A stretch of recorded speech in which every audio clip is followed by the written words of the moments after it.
안녕하세요. 세상의 지식을 지꽃으로 아름답게 꽃피우다.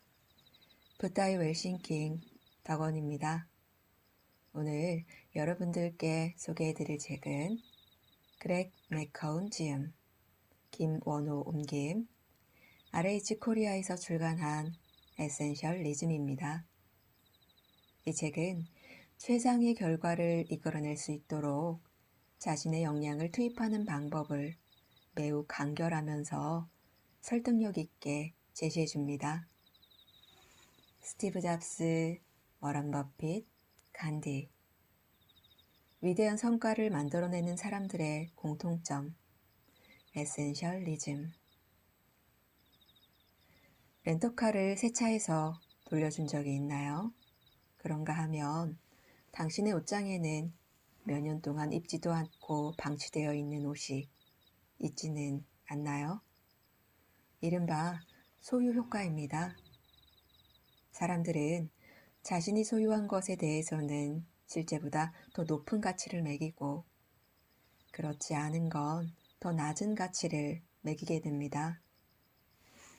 입지 않는 옷들은 아무렇게나 쌓여 금세 옷장을 엉망으로 만듭니다. 그런데 이것이 꼭 옷장만의 이야기는 아닐 것입니다. 우리의 일상 또한 마찬가지입니다. 스티브 잡스, 워런 버핏, 간디 등 한 분야에서 크게 일가를 이룬 사람들에겐 한 가지 공통점이 있습니다. 그들은 더 적게 하지만 더 좋게라는 사고방식을 자신의 일과 삶에서 실천한 에센셜리스트였습니다. 오늘날처럼 개인에게 빠른 선택을 강요하는 이른바 속도와의 전쟁을 치러야 하는 이 시대에 이 책은 제목처럼 우리에게 좀 더 본질적인 질문을 끊임없이 던져줍니다. 지금 당신은 제대로 된 중요한 일에 시간과 자원을 투자하고 있나요? 오늘은 에센셜리즘에 대해 설명한 부분과 이야기 한 가지 들려드릴게요. 에센셜리즘, 에센셜리스트의 본질적인 논리는 무엇인가? 에센셜리즘은 무작정 더 많은 일을 하자는 개념이 아니다. 에센셜리즘은 우리 앞에 놓인 모든 것을 대하는 전혀 새로운 방법이다. 그것은 주로 사고방식의 전환에 관한 것이다. 하지만 이 새로운 사고방식을 자신의 것으로 받아들이는 일은 결코 쉽지 않다.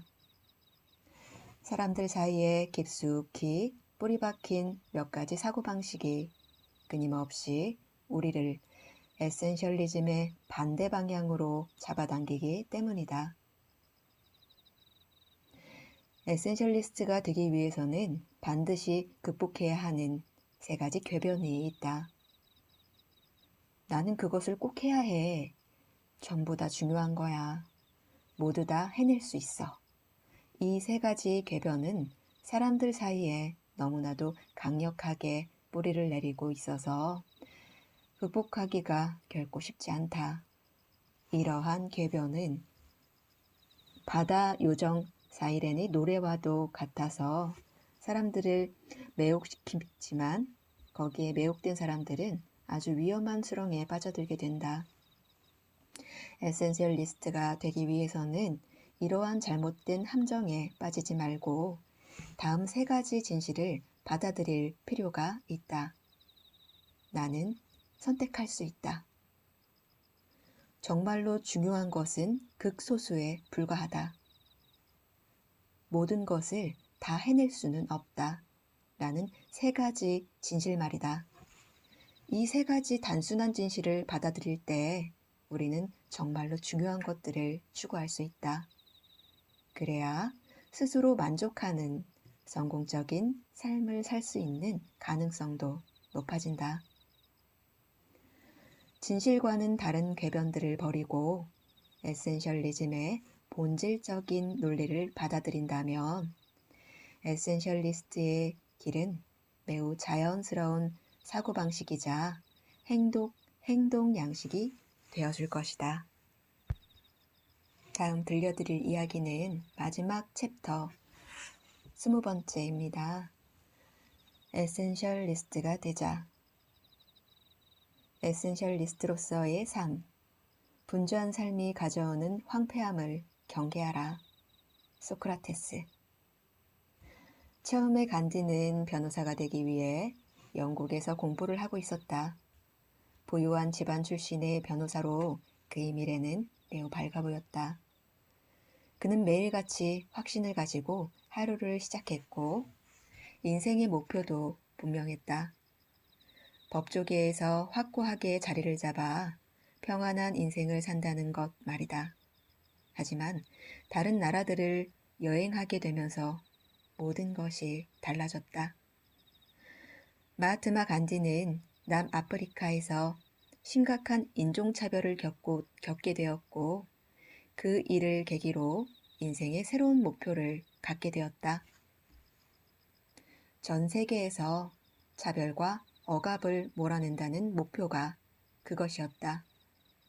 확고한 새로운 목표를 갖게 된 간디는 다른 모든 것들을 자신의 인생에서 배제했다. 그리고 스스로를 무의 상태로 되돌리기로 했다.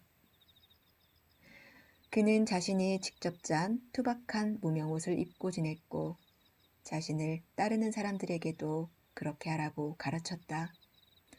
그는 3년 동안 신문도 읽지 않았다.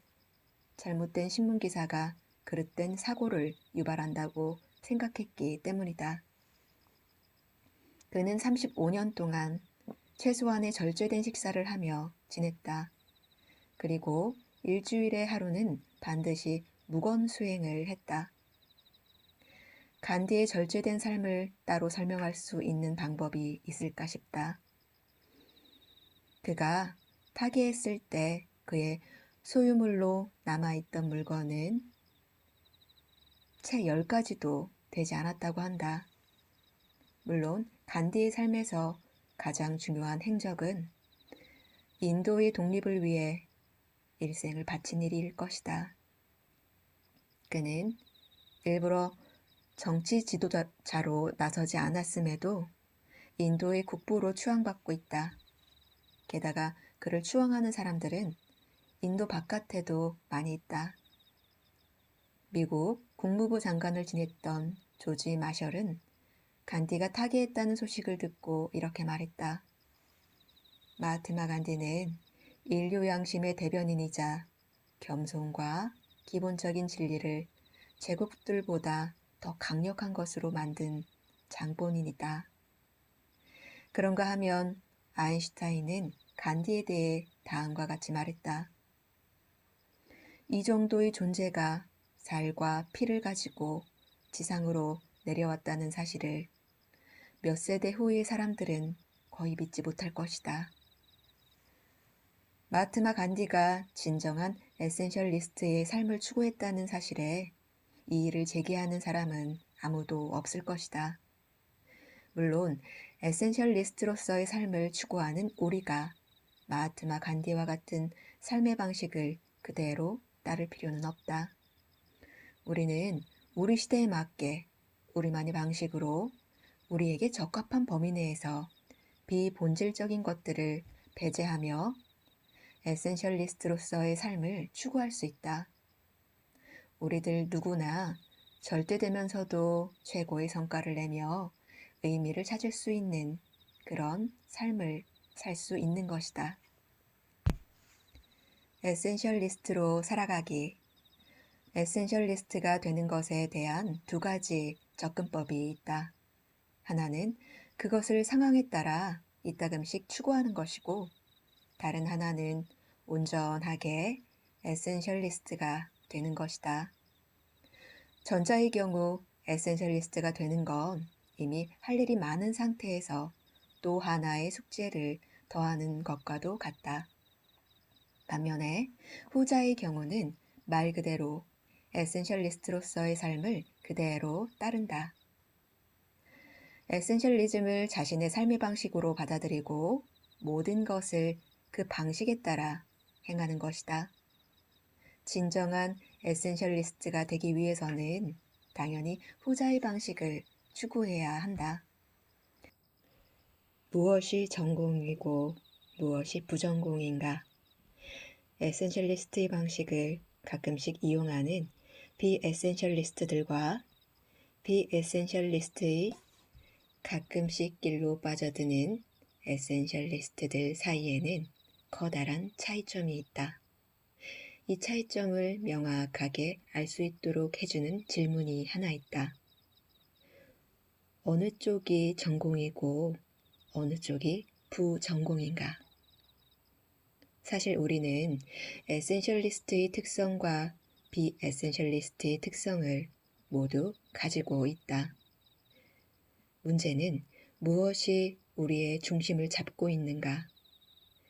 무엇이 우리의 전공인가 하는 점이다.